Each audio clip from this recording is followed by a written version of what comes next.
क्या किया कि यूपी में ये सक्सेस मिली?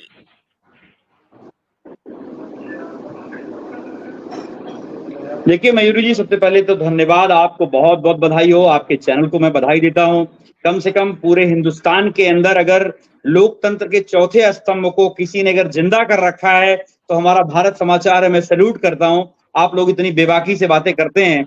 कुछ ऐसे चैनल्स हैं जो अपनी बात बेबाकी से जनता के मुद्दों को उठाते रहे, इसके लिए मैं दिल से सैल्यूट करता हूं। और हमारे राघवेंद्र भाई अभी भी गुस्से में हैं, और ये लोग जो है इनका गुस्सा सातवें आसमान पर रहता था 10 साल के अंदर, अगर आपने देखा होगा। प्रधानमंत्री जी लोगों को केवल ताने मारते रहे। अरे सुन लीजिए राघवेंद्र भाई, तो स्टार्ट किया मैंने।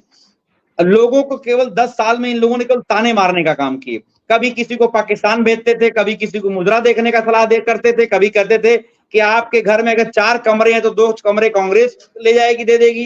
कभी कहते आप घर 2 भैंसे, 1 भैंस कांग्रेस छीन ले जाएगी। कभी कहते थे कि हिंदू मुसलमान की बात करते थे, कभी कहते थे कि मैं तो हिंदुस्तान का मैं एक ऐसा व्यक्ति हूं जो मैं अवतरित हुआ हूं, मैं बायोलॉजिकल हूं ही नहीं।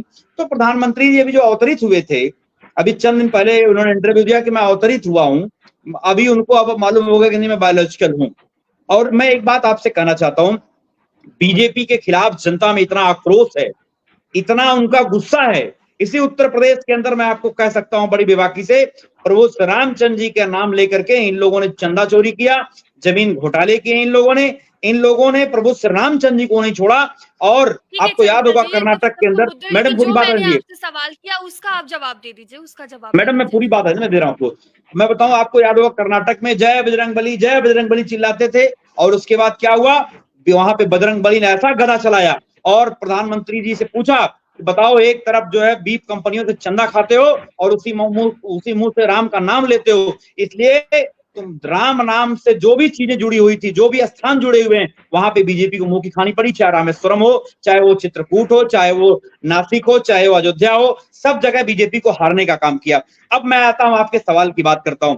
देखिए उत्तर प्रदेश में जो हम लोग चुनाव लड़ रहे थे, हम लोग जनता के प्रमुख मुद्दों की बात कर रहे थे, और हम उनके हक हुकूक की बात कर रहे थे। पिछड़ा हो, चाहे दलित हो, अल्पसंख्यक हो, चाहे अगड़ा हो, हर समाज में जो बेरोजगारी। अब बताओ, आपने इन्होंने 10 साल के जो इन्होंने कहा कि 60 साल बनाम 60 महीने चाहिए, 120 महीने हो जाने के बाद भी प्रधानमंत्री जी ने अपने पूरे चुनाव कैंपेन के दौरान एक बार भी इस बात का जिक्र नहीं किया कि हर साल 2 करोड़ रोजगार की बात होती थी। उसका क्या हुआ?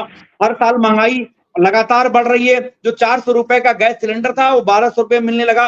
जो आपको याद होगा 2022 तक यूपी में तमाम मुद्दे उठाए, लेकिन आप पर आरोप लगता है कि आपने जातिगत आधार पर टिकट बांटे और जातियों को आकर्षित किया, इसीलिए आपको जीत मिल गई। मैं बताता हूँ उसका जवाब। एक कहावत हमारे पूर्वांचल में प्रसिद्ध है मैडम मयूरी जी, बता दूं आपको, सुपवा हंसे हंसे चलनिया हंसे जिसमें 72 छेद।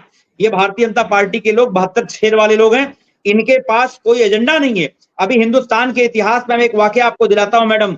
2019 में जब प्रधानमंत्री जी दोबारा शपथ लेते हैं, अपने कैबिनेट में पिछड़ी जाति एससी एसटी के लोग जो मंत्री बनाते हैं, पूरे देश में इन्होंने होर्डिंग लगाई कि हमने फला जाति को इतना मंत्री बनाया, फला समाज को इतना मंत्री बनाया। हिंदुस्तान के इतिहास में ऐसा पहली बार हुआ जो प्रधानमंत्री जी द्वारा बताया गया कि ये फला जाति फला मंत्री का है, फला जाति फला मंत्री का है, और ये लोग जाति की बात करते हैं। अभी अगर इनसे मैं पूछ लूं, बादा विश्वविद्यालय में 20 नियुक्तियां होती हैं, 14 केवल ठाकुर होते हैं, 4 ब्राह्मण होते हैं, 1 गुंजार होता है। आप मुझे बताइए, आप श्रीवास्तव समाज से आती है, क्या श्रीवास्तव समाज का नहीं होना चाहिए जनरल में?